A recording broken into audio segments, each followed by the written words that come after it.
Former Vice President Dick Cheney may be facing the biggest decision of his life. The New York Times reports that Cheney, who's already suffered 5 heart attacks by the age of 69, must soon decide whether to seek a heart transplant. So for more on this, here's our expert, Dr. Richard Besser. The 69-year-old former vice president had the first of 5 heart attacks at just age 37. He's had multiple angioplasties, a pacemaker, and then last July he had what is considered a true lifesaver, a mechanical pump implanted next to his heart to help his body pump blood and combat heart failure.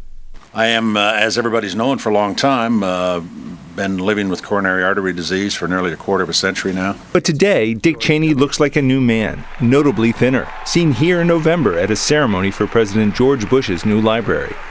The New York Times reports Cheney has recently been spotted shopping for spaghetti sauce. Last week, he attended a fundraiser in Wyoming. All indications of a life returning to normal. After Cheney left the White House, he wasn't quiet in his criticisms. What the administration was slow to do was to come to that recognition that we are at war. But he may now be facing his own battle. Mechanical heart pumps are often a short-term solution, and Cheney will now have to decide whether he should put himself on the list for a heart transplant. Looking good. Well, holding up all right. While there is no age limit, the older the patient, the higher the risks. And there is the wait. Thousands are in need. Even a former vice president has to play by the same rules as everyone else listed for a transplant and get in line along with others who are waiting. So Rich, what are the rules for a nearly 70-year-old man who's had 5 heart attacks? Is he considered a prime candidate? Well, you know, there's a national system that's transparent to try and prevent people from jumping the line.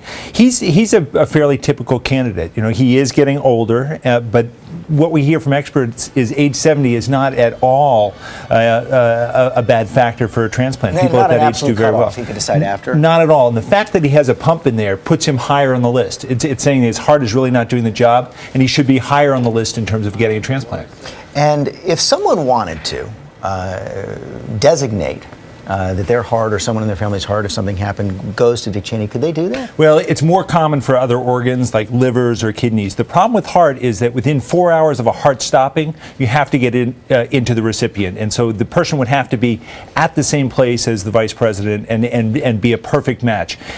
Surgeons have said they've done that on occasion, but it's very rare. It brings up the whole question of organ donation, with some 3,000 people at least now waiting for a heart transplant. If people are interested in this, what can they do at home? Well, there are 20,000 waiting for all organs, so it's really a massive problem. Every state allows you to put it on your driver's license. It's on mine, and everyone should have it on theirs. You know, in the horrible event that something happens, giving that gift of life, being able to have you or one of your relatives prolong someone's life is really a true blessing. It's really important. Okay, Rich Besser, thanks very much.